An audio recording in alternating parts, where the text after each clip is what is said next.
Tak v Kane sme boli prvýkrát v roku 2021 a čo priniesol tento týždeň pre nás? Takú novú výzvu, novú cestu by som povedal. Také nové smerovanie k Bohu, k viere, k hlbšiemu prežívaniu viery, že má v Bohu cestu, nádej a lásku.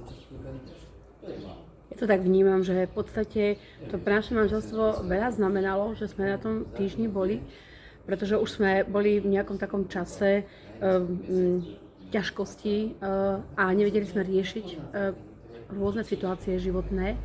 A keďže sme veriaci kresťania, veríme Ježiša Krista, tak sme hľadali niečo duchovné, nejaké spoločenstvo, nejakú možnosť proste, kde sa nejako povzbudiť alebo hľadať cestu proste. A našli sme na internete a keďže sme o tom rozmýšľali už aj 3 roky predtým, tak toto nás oslovilo a odhodlali sme sa, že teda ideme urobiť pre to svoje manželstvo niečo a rozhodli sme sa ísť. Na čo sa podľa vás môžu najviac manželia tešiť? Najviac sa môžu tešiť na tú atmosféru, to prijatie, to vžitie sa s týmito novými ľuďmi, s novými bratmi, to je dačo nádherné. To nás naplňa, my sa stále tešíme na to stretnutie, čo to je. Ten Pán Boh, jak to koná v tých ľuďoch, v nás, tú premenu, to je niečo úžasné. Tak určite, ak majú manželia nejaké také problémy, ťažkosti a nevedia z toho sami výjsť, tak určite je to príležitosť na to ísť na tú manželskú kánu, pretože tam znovu nájdú tú cestu k sebe, ako keby.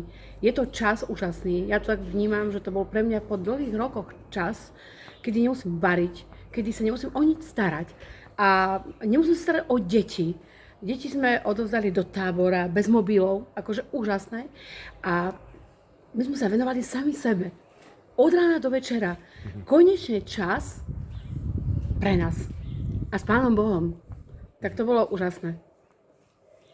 Prečo prísť na týždeň Kána pre manželov? Tu človek načerpá nové sily. Tu Pán Boh dá pocítiť tú hlbokosť tej lásky k nemu, tej dôvery a človek tu nabije tie svoje baterky a potom týždni zase uvidí ten svet krajší, lepší, lebo v tom svete viac vidí a prežíva toho Boha, prítomnosť toho Boha. Hej, tak určite je to pre manželstvo veľké obohatenie, lebo ja to vidím na nás dvoch, že nehovorím, že nemáme v bežnom živote problémy, ťažkosti a krízy, ale riešime ich úplne ináč. Proste naučili sme sa vlastne skrz toho Boha a skrz tú našu vieru, lásku a takú odovzdanosť a takú dôveru, že tie problémy môžeme riešiť úplne aj ináč. Našli sme spôsoby ako a tým pádom je to pre nás úžasné. A samozrejme, že sa radej tam vraciame kvôli tomu, že sa vidíme v tom spoločenstve s našimi bratmi a sestrami a je to úžasné spoločenstvo, radostné spoločenstvo a vieme, že sa môžeme s nimi podeliť o hocičom, pretože v podstate všetci majú to isté možno trápenie a starosti ako aj my. Takže je to úžasné. Ja by som dodal, že je to práva živá viera. Je to krásne toto prežívanie tu v tom spoločenstve, lebo máme spoločné problémy a vieme sa jeden druhému odovzdať, pomôcť, poradiť.